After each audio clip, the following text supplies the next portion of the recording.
we still have that crispness in the air. I like it. You know, I do too. I don't like the extreme cold, obviously, Right, but I this like is this nice. kind of seasonal temperatures because I know how long our summers are, and you know, Right. you live for these days. This is like our summer up north. You know, Right. it's basically our winter down here. We haven't had many days like this, and it's going to get warmer still, even though we have a storm system heading in. And we'll see not many more cold fronts. In fact, the freeze is pretty much gone beyond that point for climatology.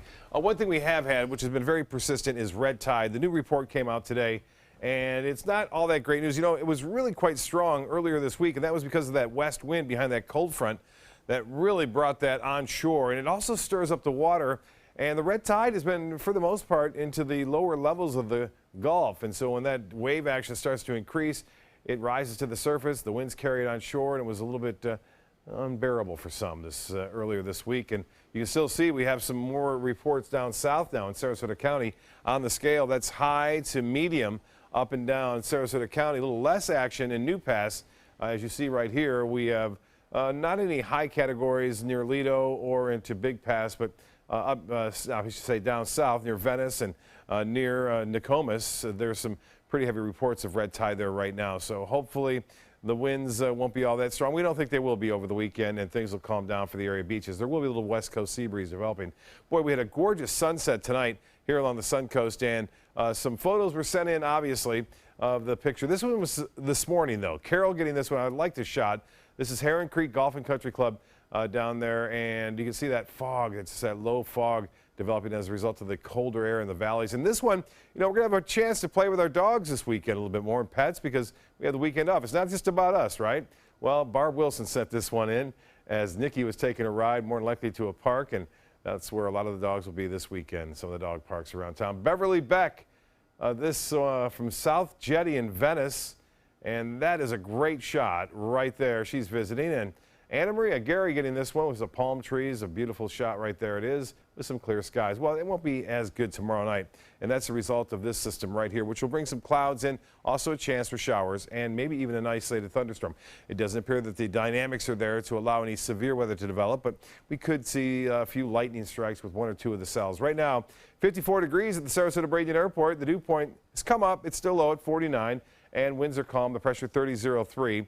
And for the most part holding steady, although it is going to be slipping out of here for a short period of time. The high today was slightly below the average of 73. We haven't been able to say that very often this winter. And 45, nice chilly start to the low this morning. We could use a little bit of rainfall. Haven't had much this month. Now, as far as temperatures go around the state, it's still warm in Key West, 68, 67 degrees in Miami, and 63 in Pensacola, 54 here in Sarasota, and temperatures pretty much into the mid to upper 50s across the region. Wauchula at 57, the same in Venice, 54 in Sarasota, and the Gulf water temperature now at 69 degrees. That's well above average. That wind will not be all that strong, except near the individual storms that may develop, so keep that in mind, boaters, tomorrow. There are no advisories at this point, and I don't expect any over the weekend. Here's a look at the forecast track. At around 3, 4 o'clock, we could see some action moving through. It'll be scattered, and then it'll push off to the east. I mentioned there's a chance we could see some moderate to heavy downpours with a few of those cells. Not everyone's going to get it, but it's going to move through pretty quickly on Sunday. It's out there in the Atlantic. We'll start to see some clearing skies, which will be nice, and warm temperatures. This one's not going to bring anything too cold our way. And, of course, this is the big story. This looked like a hurricane yesterday, and it's causing almost hurricane conditions over California. All sorts of nasty weather there with record flooding going on. 33 in Denver right now.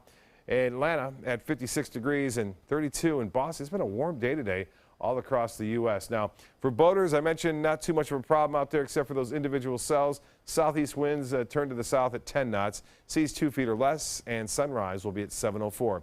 Well, here's the forecast. Tonight, warmer 52, inland areas upper 40s. Tomorrow, we'll start out with partly cloudy, increasing clouds throughout the day. 78, a 30% chance for late day showers. 40% chance Saturday night. You don't see that on the 7-day, but it's there.